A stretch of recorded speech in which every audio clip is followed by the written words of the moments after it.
Hi everyone, welcome to another edition of Pele Yoetz, and today we're talking about rote learning.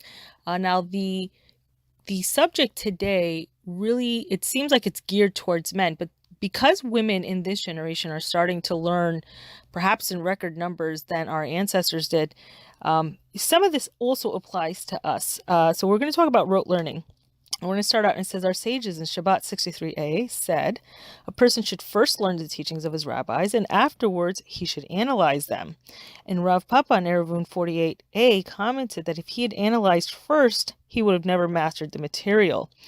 So this is kind of good advice, obviously, for both, the men and the women, in that, sometimes we have a tendency to kind of hear something first and then just start, putting in our own 2 cents about it. Instead, the order should be that we should learn it and then start to, analyze, what does this mean? Now, also that should be noted is that, especially for anyone, if you're not in the yeshiva 24/7, that's one thing. But many of us we're learning, whether on a little bit a day, a little bit a week. But the best advice that I can give you is that if you're just going to the shirim and you're not doing anything with the information, you really are wasting your time. If you're going to shirim, you have to start putting what you learn into practice. Even if you're not mastering it, you have to put it into practice. There's no other way really to grow. So this is probably, the biggest and most common mistake I think that we in our generation, what good is our Torah learning if, we don't know how to use it? We don't really know how to apply what we're learning.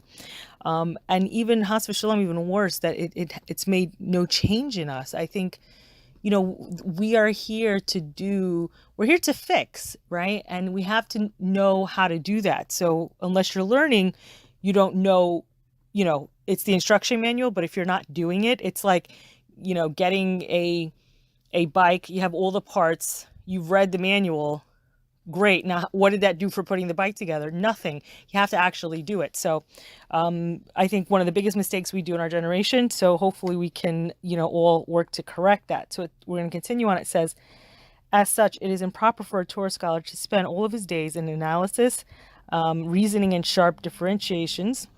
Rather, he should establish time each day to learn in depth according to his ability, either Talmud or the halachic decisors. And the rest of the day he should devote to mastering large amounts of Talmud and the other halachic decisors, as they'll write in a later entry in Lamud, so that he will have a hand in everything and will be an expert in all laws, right? So it's good to do, don't just put all your eggs in one basket, little here, little there. So it says, instead of spending his time delving into and arguing with the later authorities to build and to destroy, it would be better that he devote that time to mastering the text, to understand and comprehend, to hear and to learn, to teach, to keep, perform, and to fulfill. This is from Shachrit Avachat Alam. This is the rule for a man who learns Torah for its own sake. All of his learning, even that which he learns in depth and analysis, should be done with verbalization of the text, because great is the virtue of the voice of Torah, as the letters fly up to Shemaim, and it all ascends and builds the upper realms in Shemaim. So again, good advice for both men and women. A lot of times I think we read silently, and according to the Rav, this is a mistake. The actual words, do you remember that story of Rabbi Akiva, Alav Shalom, when he was during his last moments here, his Talmidim asked him, what do you see? And he says, I see the letters flying up. This is exactly what's going on every time we speak words of Torah and every time that we are studying them and we say them. And sometimes I think our ears really need to hear what our mouth is saying. And in this way, it really plants the seeds and allows it to germinate. So it says, a person who sits alone and studies in silence loses much good, as we will write in the entry of Kol. And if, when he is learning, he comes across what appears to be an error, he should not rush to edit and change the text. Many times it is a person who is misguided and thinks that he has found error, but in truth, he is the one that's mistaken, right? So how many times we do that? We see something, and at first it seems so contrary to what, seems right. So we tend to have this knee-jerk reaction. We make a decision, and only to later find out, oh yeah, they were right. They really were right. There was wisdom in what they said. Lo and behold. So it says, we have heard a curse of holy rabbis that the hand which excessively edits the holy books will be cut off. Has v'shalom, may we be spared. After extensive analysis, if it appears clear to him that there was a mistake, only then does he perform a mitzvah to remove the stumbling block.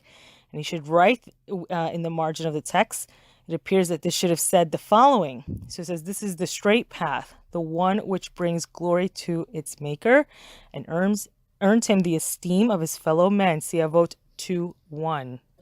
So that's it. Like I said, originally it was written probably for men, but I think because women in this generation are also studying so much, now, of course, the order or the length of time or whatever subject, but we should also, women should also really familiarize themselves, especially in those things, that were designated to the women.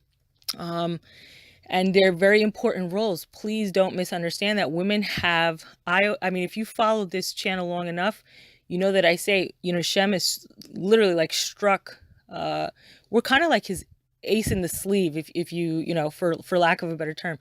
We really have such an important mission and job given to us by Kadosh Baruch Hu.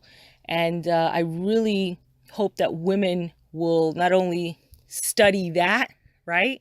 And then analyze it and put it into practice, because women they're really amazing, and they really have an amazing job from Hashem. And he loves all of us women in Am Yisrael so dearly. And we do a lot of good, and we're what keeps Yiddishkeit going. So that's it for today, and I hope we'll all be together again soon. Bezrat HaShem. If you've enjoyed this video or know someone who would, please share it. Tziko limitzvot.